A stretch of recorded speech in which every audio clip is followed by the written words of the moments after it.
Alright boys, welcome back. So we now know what the end of month banner is going to be. Just like in my prediction, I did say it's very possible we could be getting a catastrophe storyline because of the pattern we did see with the fact that we followed almost the same pattern every single year. And we saw one of the years, I don't think it was exactly last year, but we did see that we got step up right into the catastrophe storyline. And it looks like we are going to be doing the exact same thing for this year because we're going to be getting right here the new live stream confirmed, the 7 catastrophe, which is what it translates to. And everyone is most likely disappointed.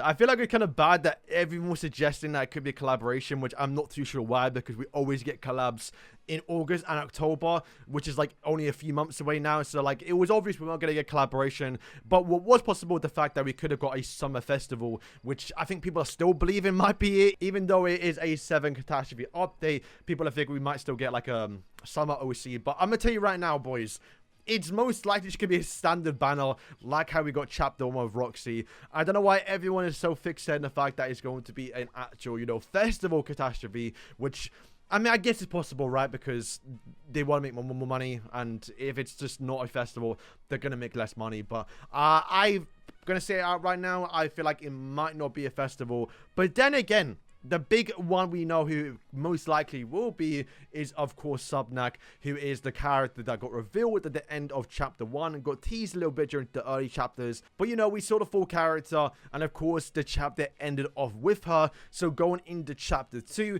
is most likely going to be about her and her massive plot. Now, bear in mind, there are still 2 more of them. Like, we only saw Subnak. There's still the red and also blue version of, like, you know, the nightmares, basically, right? And also, I'll try and find a picture if I can't, then my apologies, but there was like her and the silhouettes of all 3 of them, and also a massive shadow figure behind all the characters, which most likely be a male character. And I believe 70 leaks did leak a while ago that in Chapter 2 there will be a character called Salos, who once again could be one of the girls, because we got Subnak. If one of those are called Salos, they might be going for like the triple S. And I feel like it might be a bit too soon to show whoever the massive shadow figure behind those characters are, who most likely will be like the massive mastermind behind everything. So we will have to wait and see. But I will say, bear in mind, we are going to see a new character during the chapter, and that could be one new character coming, because I do agree. I feel like Subnak should be a festival character.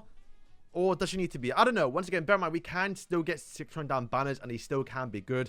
We saw that with Gelda. We saw that with Tyr when he came out. And to be fair, even Roxy to a certain extent, I guess, before her relic. But, like, they don't have to be festivals. I don't know why everyone's so fixated on the fact that it has to be a festival character. Now, we did get death notes, which I'm not going to go through because, to be honest with you lot, I don't really care. I mean, it's kind of good. They talk about, like, having 3 times speed and, like, the more beat battles and, you know, other stuff, which is obviously very, very nice to make things faster. But, of course, we're here for the new banner and the new actual update. And you do talk about the 7 catastrophe being a disappointment, right? Like, we wanted voice acting. The voice actor was the biggest thing. Like, there's almost, like, no way to kind of, like, interact with it. Even if it is Japanese, just to hear voice actor is very good. And to be fair, boys, while most YouTubers, if not all of them, hate the catastrophes, I'm someone who still hates them, but I still put the effort in trying to understand the storyline. And you've seen that on my channel. Even though it doesn't get the most views on the channel, I still want to cover it because there are people out there, and apparently even in one of the actual lines here, they do say that it was like voted the most interesting storyline or even 7 Days Sins that people are actually interested in. So apparently people do actually care about it. But if you follow the channel, you know, we broke down all of the catastrophe storylines, even the ones that haven't been revealed in a cinematic way, like how we saw, of course, you know, the Roxy one and the Valenti one. But we know, like, Mono was like a weapon made to, you know, kill people when it got teleported over.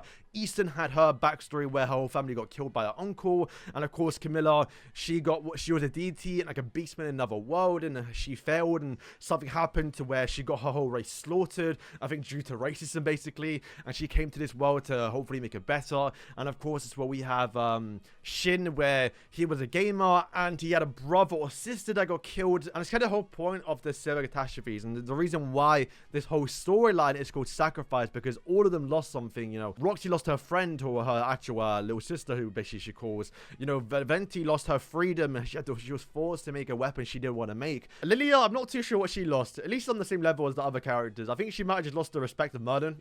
I think that's basically it. But they do say that Chapter 1 and Chapter 2 were being produced at the same time, so they had no choice to actually add voice acting, and apparently it's hard to go back and add voice acting. But they do say Chapter 3 will have voice acting and will be something to look forward to. So that's probably the better time to do the festival festival when they actually start taking it seriously a little bit. And once again, just go on about talking about voice acting. So yeah, they do confirm voice acting's coming back, which is obviously nice, but not for this newest chapter. But yeah, once again, chapter 2 will have no voice acting. Nag does say we're not going to be getting a collaboration, which I don't know why people thought we're going to get a collab. 7 Catastrophes is going to be getting a festival character. I feel like, once again, it could be one if it's Subnak. I think she deserves it in a way because she's the only character we've basically seen. But bear in mind, it doesn't need to be a festival character. It could just be a standard 600 down banner. Another content creator does say if it's not Subnak, then it could be Awakened Shin. No, it won't be. I mean, not that it won't be, but we've already got a Shin this year. It's the only catastrophe next to Valenti we've got on this year, so why would they bother? If anything, they might as well better off doing, you know, Camilla, who is a character, definitely needs a Awakened version more than anyone else. And does she deserve to be a festival? No. It's only recently, you know, Subnak and the other Nightmares and Salos, whoever that's going to be. Someone does say Fanny it deserves the festival. It doesn't say anywhere in the actual, you know, notes that it is going to be a festival character, so it doesn't necessarily confirm it. But this part of it, we could be getting a Valenti festival. Are you mad? Like, we've already just gone to Valenti. We're not getting a Valenti festival. But it does suggest that Human might be getting too strong because we just got on, you know, Arthur, Escanor, Percival. And obviously, I mean, she is humanoid. So she could be human, but I guess she might more likely be unknown because she's like some celestial being. Alright, so yeah, fun enough, this is a Japanese comment who's on almost the exact same wavelength as me a little bit. But yes, if they do release a Subnak, it probably will be a festival. But I don't understand people who thought it was going to be a collaboration.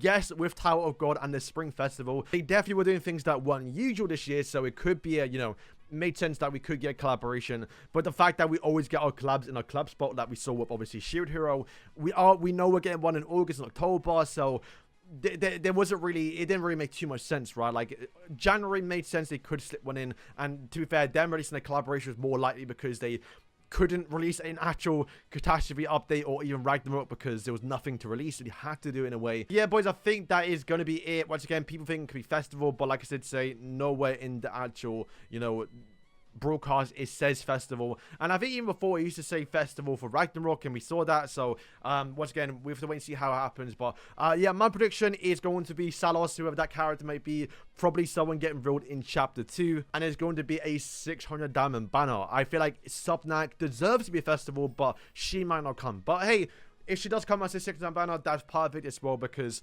she's probably going to be broken, and she can still be festival level while being a 600 down banner. We saw that with Gelda, and we saw that with Tyr. Them being a festival doesn't mean anything other than the fact that it costs more to get her. And maybe the banner's a bit better too. So yeah, boys, thank you for watching. Let me know if you're excited for this update. We have to wait and see. Apparently people are excited for it, but people on YouTube don't show it too much. But yeah, boys, thank you for watching, and yeah.